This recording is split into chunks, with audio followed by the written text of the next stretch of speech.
L'amour et la folie. On raconte qu'une fois se sont réunis dans un lieu indéterminé de la terre tous les sentiments et toutes les qualités de l'homme. Après que l'ennui eut bâillé pour la troisième fois, la folie, comme toujours si folle, leur a proposé ceci. « Allons jouer à la cachette !» L'intrigue sourcilla intriguée et la curiosité ne pouvant se contenir demande. « À la cachette ? Comment cela se joue-t-il ?»« C'est un jeu, expliqua la folie, où je me cache la figure et je compte jusqu'à 1 million pendant que vous allez vous cacher, et quand j'ai terminé de compter, le premier que j'attraperai viendra prendre ma place pour continuer le jeu. » L'enthousiasme se mit à sauter appuyé par l'euphorie.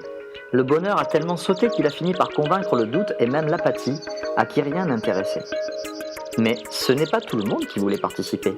La vérité préférait à ne pas se cacher parce qu'à la fin, on la trouvait toujours. Et la sobriété disait que c'était un jeu idiot. Mais dans le fond, ce qui la dérangeait, c'était que l'idée n'avait pas été d'elle, et la lâcheté préférait ne pas s'aventurer. 1, 2, 3, la folie commença à compter. La première à se cacher fut la paresse qui, comme toujours, se laissa tomber sur la première pierre du chemin. La foi monta au ciel et l'envie se cacha dans l'ombre du triomphe qui, avec son propre effort, avait réussi à monter tout en haut de l'arbre, le plus haut.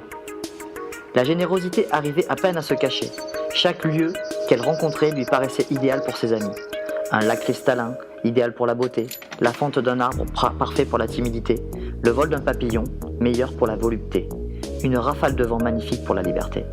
Finalement, la générosité finit par se cacher sur un rayon de soleil. L'égoïsme, par contre, rencontra un lieu très bien depuis le début, aéré, confortable, mais pour lui seul. Le mensonge se cacha au fond de l'océan, quoiqu'il mentait, étant donné qu'on l'avait vu derrière un arc-en-ciel, et la passion et le désir au centre des volcans. On oublia où l'oubli s'était caché, mais ce n'est pas important.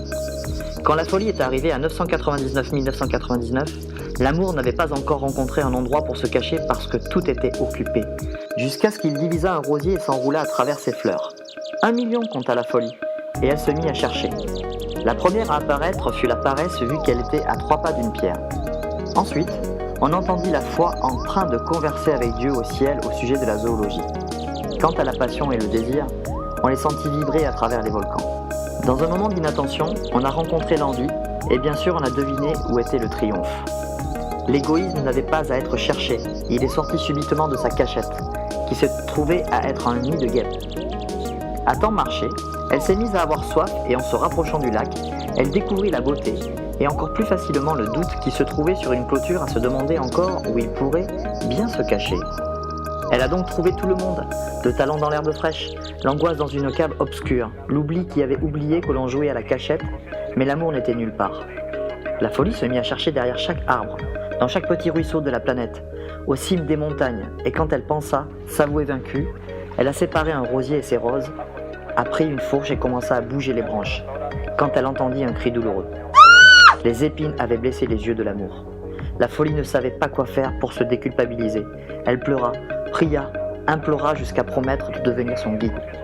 Maintenant, depuis la toute première fois que l'on a commencé à jouer à la cachette sur la terre, l'amour est aveugle et la folie l'accompagne toujours.